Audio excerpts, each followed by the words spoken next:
Hi friends, ಎಲ್ರಿಗೂ ನಮಸ್ಕಾರ. ಸ್ಪರ್ಧಾ ಚರಿತ್ರೆ ಚಾನಲ್ಗೆ ಸ್ವಾಗತ. ಹಾಯ್ ಫ್ರೆಂಡ್ಸ್, ಅಧ್ಯಾಯ 7 ಜಗತ್ತಿನ ನಾಗರಿಕತೆಗಳು. ಇದರಲ್ಲಿ ಉಪಘಟಕ 7.2 ಮೆಸೊಪೊಟೇಮಿಯಾ ನಾಗರಿಕತೆ ಬಗ್ಗೆ ನೋಡ್ತಾ ಹೋಗೋಣ.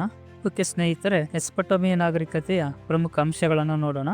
ಇಂದಿನ ಇರಾಕ್ ದೇಶದ ಟೈಗ್ರಿಸ್ ಮತ್ತು ಯುಫ್ರಟಿಸ್ ನದಿಗಳ ನಡುವಿನ ಬಯಲಿನಲ್ಲಿ ಮೆಸೊಪೊಟೇಮಿಯಾ ನಾಗರಿಕತೆ ಏಳಿಗೆಗೆ ಬಂದಿತ್ತು.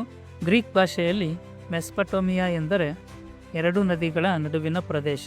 ಸುಮೇರಿಯನ್ನರಿಂದ ಮೊಟ್ಟಮೊದಲು ಇಲ್ಲಿ ನಾಗರಿಕತೆಯೆಂದು ಏಳಿಗೆಗೆ ಬಂದಿತ್ತು. ಉರ್, ಗಡಿ, ಕಿಶ್, ಲಗಾಶ್ ಮೊದಲಾದ ನಗರ ರಾಜ್ಯಗಳು ಆರಂಭವಾದವು. ಸುಮೇರಿಯನ್ನರು ಯೂನಿಫಾರ್ಮ್ ಲಿಪಿಗಳಲ್ಲಿ ಹಸಿ ಜೇಡಿಮಣ್ಣಿನ ಫಲಕಗಳ ಮೇಲೆ ಬರೆಯುತ್ತಿದ್ದರು. ಮೆಸೊಪೊಟೇಮಿಯನ್ನರಿಗೆ ಭಾರತದೊಡನೆ ಸಂಪರ್ಕವಿತ್ತು. ಸುಮೇರಿಯನ್ನರ ನಂತರ ಅಕ್ಕಾಡಿಯನ್ನರು ಬಂದರು. ನಂತರ ಅಮೊರೈಟರು ಎಂಬ ಮತ್ತೊಂದು ಜನಾಂಗ ಬ್ಯಾಬಿಲೋನ್ ಎಂಬ ಪಟ್ಟಣದಿಂದ ಆಳುತ್ತಿದ್ದರು. ಇವರು ಅಕ್ಕಾಡಿಯನ್ ರಾಜ್ಯವನ್ನು ತಮ್ಮ ನಿಯಂತ್ರಣಕ್ಕೆ ಪಡೆದು ವಿಶಾಲ ರಾಜ್ಯವನ್ನು ಸ್ಥಾಪಿಸಿದರು. ಬ್ಯಾಬಿಲೋನಿಯನ್ನರಲ್ಲಿ ಪ್ರಸಿದ್ಧವಾದ ರಾಜ ಹಮ್ಮುರಬಿ.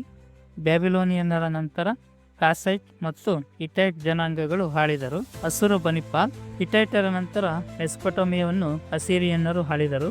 ಅಸಿರಿಯನ್ನರಲ್ಲಿ ಅತ್ಯಂತ ಪ್ರಸಿದ್ಧ ಚಕ್ರವರ್ತಿ ಅಸುರಬನಿಪಾಲ್. ಇವನು ಮಹಾನ್ ಕವಿಯು ಮತ್ತು ಕಲಿಯೂ ಆಗಿದ್ದನು. ನಿನೆವಾ ನಗರದಲ್ಲಿ ಉತ್ತಮ ಗ್ರಂಥಾಲಯವನ್ನು ನಿರ್ಮಿಸಿದನು. ನಂತರ ಬಂದ ಚಾಲ್ಡಿಯನ್ನರಲ್ಲಿ ನೆಬುಕದ್ನೆಚ್ಚರ್ ಪ್ರಸಿದ್ಧನಾಗಿದ್ದಾನೆ. ಇವನು ಪ್ರಾಚೀನ ಜಗತ್ತಿನ 7 ಅದ್ಭುತಗಳಲ್ಲಿ ಒಂದಾದ ತೂಗು ಉದ್ಯಾನವನವನ್ನು ನಿರ್ಮಿಸಿದನು. ಅಂತಿಮವಾಗಿ ಇಂದಿಗೆ 2500 ವರ್ಷಗಳ ಹಿಂದೆ ಪರ್ಷಿಯಾದ ಚಕ್ರವರ್ತಿ ಸೈರಸನು ಸಾಮಾನ್ಯ ಶಕ ಪೂರ್ವ 538ರಲ್ಲಿ ಬ್ಯಾಬಿಲೋನ್ ನಗರವನ್ನು ಗೆಲ್ಲುವ ಮೂಲಕ ಪ್ರಾಚೀನ ಮೆಸೊಪೊಟೇಮಿಯಾ ನಾಗರಿಕತೆಯು ಅಂತ್ಯಗೊಂಡಿತು. ಮೆಸೊಪೊಟೇಮಿಯನ್ನರು ಹರಪ್ಪ ಮತ್ತು ಈಜಿಪ್ಟ್ ನಾಗರಿಕತೆಗಳ ಜೊತೆಗೆ ವ್ಯಾಪಾರ ಸಂಬಂಧವನ್ನು ಹೊಂದಿದ್ದರು. ಇವರು ಜಿಗ್ಗುರಾಟ್ ಎಂಬ ಎತ್ತರವಾದ ದೇವಾಲಯಗಳನ್ನು ಕಟ್ಟುತ್ತಿದ್ದರು.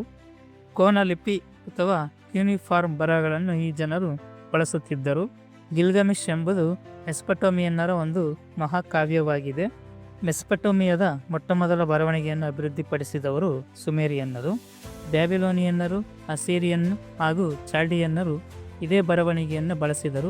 ಈ ಲಿಪಿಯನ್ನು ಯೂನಿಫಾರ್ಮ್ ಎಂದು ಕರೆಯುತ್ತಾರೆ. ಈ ನಾಗರಿಕತೆಯ ಕೇಂದ್ರ ಸ್ಥಳ ಯುಫ್ರಟಿಸ್ ಹಾಗೂ ಟೈಗ್ರಿಸ್ ನದಿಗಳ ನಡುವಿನ ಕಣಿವೆ ಪ್ರದೇಶದ ದಕ್ಷಿಣದ ಭಾಗ. ಪ್ರಾಚೀನ ಕಾಲದಿಂದಲೂ ಇದನ್ನು ಬ್ಯಾಬಿಲೋನಿಯಾ ಎಂದು ಕರೆಯುತ್ತಿದ್ದರು. ಬ್ಯಾಬಿಲೋನಿಯಾ ಉತ್ತರ ಭಾಗವನ್ನು ಅಕ್ಕಡ್ ಎಂದು ಹಾಗೂ ದಕ್ಷಿಣ ಭಾಗವನ್ನು ಸುಮೇರ್ ಎಂದು ಗುರುತಿಸಲಾಗುತ್ತಿತ್ತು. ಮೆಸೊಪೊಟೇಮಿಯಾದ ಉತ್ತರ ಭಾಗವನ್ನು ಅಸಾರಿಯಾ ಎಂದು ಕರೆಯುತ್ತಿದ್ದರು. ಓಕೆ ಸ್ನೇಹಿತರೆ, ಬ್ಯಾಬಿಲೋನಿಯಾದ ತೂಗುವ ಉದ್ಯಾನ. ಈ ಉದ್ಯಾನವನ್ನು ಯುಫ್ರಟಿಸ್ ಮತ್ತು ಟೈಗ್ರಿಸ್ ನದಿ ದಂಡೆಯ ಮೇಲೆ ಸುಮಾರು ಸಾಮಾನ್ಯ ಶಕ ಪೂರ್ವ 7ನೇ ಶತಮಾನದಲ್ಲಿ ನಿರ್ಮಿಸಲಾಯಿತು. ಇದು ಪ್ರಾಚೀನ ಜಗತ್ತಿನ ವಿಸ್ಮಯಗಳಲ್ಲಿ ಒಂದು. ಇದನ್ನು ಕಟ್ಟಿಸಿದ ದೊರೆ 2ನೇ ನೆಬುಕದ್ನೆಚ್ಚರ್. ನೆಬುಕದ್ನೆಚ್ಚರ್ ಪತ್ನಿಯಾದ ಅಮೆಟಿಸ್ ಮೀಡ್ ಪ್ರದೇಶದವಳು. ಅವಳ ತಾಯ್ನಾಡಿನ ಬೆಟ್ಟ, ಮರ, ಗಿಡಗಳ ಹಸಿರಿನ ಸುಂದರ ಪರಿಸರದ ಬೇಸರದಲ್ಲಿದ್ದ ಆಕೆಯನ್ನು ಸಂತೈಸಲು ನೆಬುಕದ್ನೆಚ್ಚರ್ ಇದನ್ನು ಕಟ್ಟಿಸಿದನೆನ್ನಲಾಗಿದೆ. ಮತ್ತೆ ಕೆಲವರು ಇದು ಸಾರಿಯಾದ ರಾಣಿಯಾದ ಸುಮರಾವತ್ತಳಿಂದ ರಚಿಸಲಾಯಿತು ಎಂದು ಅಭಿಪ್ರಾಯ ಪಡುತ್ತಾರೆ.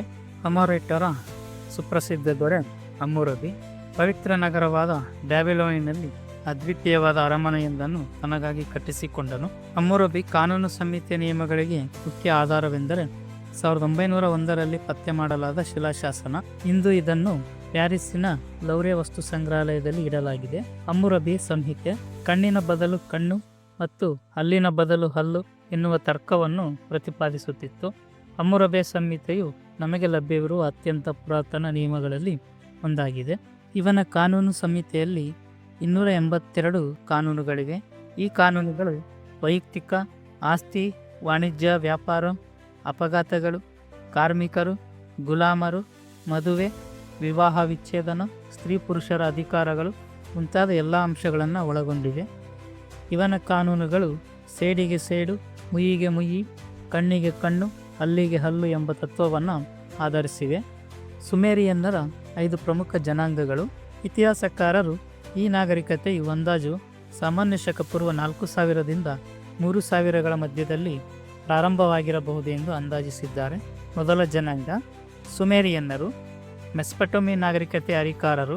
ಇವರು ಮೊದಲು ಸುಮೇರ ಪ್ರದೇಶದಲ್ಲಿ ವಾಸವಿದ್ದರಿಂದ ಇವರನ್ನು ಸುಮೇರಿಯನ್ನರೆಂದು ಕರೆಯುತ್ತಾರೆ. ಎರಡನೆಯದು ಅಕ್ಕಾಡಿಯನ್ನರು. ಇವರು ಸಿನ್ನಾರದ ವಾಯುವ್ಯಕ್ಕೆ ವಾಸಿಸುತ್ತಿದ್ದರು. ಆ ಪ್ರದೇಶಕ್ಕೆ ಅಕ್ಕಾಡ ಎಂದು ಕರೆಯುತ್ತಾರೆ. ಆದ್ದರಿಂದ ಇವರಿಗೆ ಅಕ್ಕಾಡಿಯನ್ನರು ಎಂಬ ಹೆಸರು ಬಂತು. ಇವರಲ್ಲಿ 1ನೇ ಸರ್ಗಾಗ್ ಅತ್ಯಂತ ಯಶಸ್ವಿ ದೊರೆ. ಅಗಾದೆ ಅಕ್ಕಾಡಿಯನ್ನರ ರಾಜಧಾನಿಯಾಗಿತ್ತು. 3ನೇದು ಅಮೋರಿಯನ್ನರು ಅಥವಾ ಪ್ರಾಚೀನ ಬ್ಯಾಬಿಲೋನಿಯನ್ನರು. ಇವರು ಅಕ್ಕಾಡಿಯರನ್ನು ಧ್ವಂಸ ಮಾಡಿ ತನ್ನ ಸಾಮ್ರಾಜ್ಯವನ್ನು ಸ್ಥಾಪಿಸಿದರು. ಹಮ್ಮುರಬಿಯು ಈ ಜನಾಂಗದ ಅತ್ಯಂತ ಪ್ರಸಿದ್ಧ ದೊರೆ. 4ನೆಯದು ಅಸ್ಸಿರಿಯನ್ನರು. ಇವರು ಸಾಮ್ರಾಟ ತಿಲ್ಗಾಟ್ ಪಿಲ್ಸರನ ಕಾಲದಲ್ಲಿ ಮೆಸ್ಪಟೋಮಿಯಾದ ವೈಭವವನ್ನು ಮರಳಿ ಸ್ಥಾಪಿಸಿದರು. ಹಾಗೆಯೇ 2ನೇ ಸರ್ಗಾನ್, ಸೆನ್ನಚರೀಬ್ ಮತ್ತು ಅಸುರ ಬನಿಪಾಲ್ ಈ ವಂಶದ ಪ್ರಸಿದ್ಧ ದೊರೆಗಳು. ನಿನ್ನೆವ ಇವರ ರಾಜಧಾನಿ. 5ನೇದು ಚಾಲ್ಡಿಯನ್ನರು ಅಥವಾ ಹೊಸ ಬ್ಯಾಬಿಲೋನಿಯನ್ನರು. ನಿನ್ನೆವ ನಗರವನ್ನು ನಾಶ ಮಾಡಿ ಬ್ಯಾಬಿಲೋನಿಯ ನಗರವನ್ನು ಮರುಸ್ಥಾಪಿಸಿ ರಾಜಧಾನಿಯನ್ನಾಗಿಸಿದರು. ಪ್ರಸಿದ್ಧ ದೊರೆ ನೆಬುಕದ್ನೆಚ್ಚರ್. ಇವನು ಬ್ಯಾಬಿಲೋನಿಯ ನಗರದ ಸುತ್ತ ಇಟ್ಟಿಗೆಯ ಕೋಟೆಯನ್ನು ಕಟ್ಟಿಸಿದನು. ಓಕೆ ಸ್ನೇಹಿತರೆ, ಮೆಸೊಪಟೋಮಿಯ ನಾಗರಿಕತೆಯ ಅವನತಿ ಬಗ್ಗೆ ನೋಡೋಣ. ಸಾಮಾನ್ಯ ಶಕ ಪೂರ್ವ 4000 ವರ್ಷದಲ್ಲಿ ಸುಮೇರಿಯನ್ನರು ಮೆಸೊಪಟೋಮಿಯವನ್ನು ಪ್ರವೇಶಿಸಿದರು. ನಂತರ ಇವರನ್ನು ಅರೇಬಿಯ ಮರುಭೂಮಿಯ ಬುಡಕಟ್ಟಿನಲ್ಲೊಂದಾದ ಅಕ್ಕಾಡಿಯನ್ನರು ಸಿಮೆಟ್ಸ್ ಪರಾಭವಗೊಳಿಸಿದರು.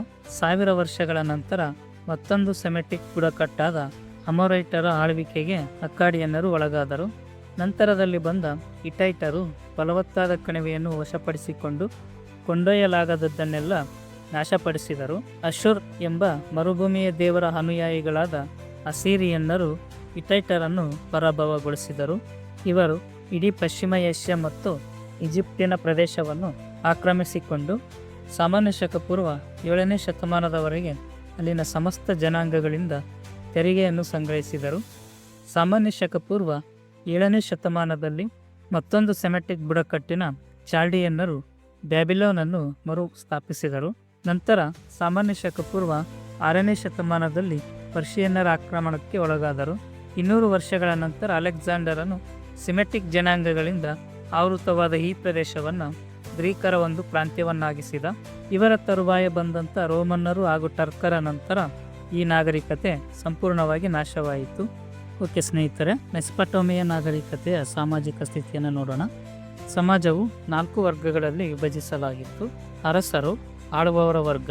2ನೇದು ಪುರೋಹಿತರು, ಜಮೀನ್ದಾರರು ಮತ್ತು ಗುಲಾಮರು. ಇವರ ಧರ್ಮ ಮಾರ್ಡುಕ್, ಇಸ್ತರ್, ಶಮಾಶ್, ಉರು, ನನ್ನಾರ್ ಮುಂತಾದ ದೇವತೆಗಳನ್ನು ಪೂಜಿಸುತ್ತಿದ್ದರು. ಮಾರ್ಡುಕ್ ಎಂದರೆ ಸರ್ವೋಚ್ಚ ದೇವತೆ. ಇಸ್ತಾರ್ ಎಲ್ಲ ದೇವತೆಗಳ ತಾಯಿ. ಶಮಾಶ್ ಸೂರ್ಯದೇವನಾಗಿದ್ದನು. ನನ್ನಾರ್ ಚಂದ್ರ ದೇವತೆ. ಬೆಲ್ ಭೂದೇವತೆ ಮತ್ತು ಸಾವಿನ ದೇವತೆಯಾಗಿದ್ದಳು. ಅಸುರ್ ಯುದ್ಧ ದೇವನಾಗಿದ್ದ. ಆರ್ಥಿಕ ಸ್ಥಿತಿ: ಕೃಷಿ ಮುಖ್ಯ ಉದ್ಯೋಗ, ಪ್ರಾಣಿ ಸಾಕಾಣಿಕೆ, ಹೈನುಗಾರಿಕೆ. ಎಮ್ಮೆ, ಆಡು, ಕುರಿ, ಕುದುರೆ, ಕತ್ತೆ ಮುಂತಾದ ಪ್ರಾಣಿಗಳನ್ನು ಸಾಕುತ್ತಿದ್ದರು. ಗೋಧಿ, ಬಾರ್ಲಿ, ಹಣ್ಣುಗಳು ಮತ್ತು ಖರ್ಜೂರಗಳನ್ನು ಬೆಳೆಯುತ್ತಿದ್ದರು. ತಾಮ್ರ, ಕಬ್ಬಿಣ, ಬೆಳ್ಳಿ, ಬಂಗಾರ, ಕಂಚು ಮುಂತಾದ ಲೋಹಗಳನ್ನು ಬಳಸುತ್ತಿದ್ದರು. ಓಕೆ ಸ್ನೇಹಿತರೆ, ಕೊನೆಯದಾಗಿ ವಿಜ್ಞಾನ ಮತ್ತು ಗಣಿತ.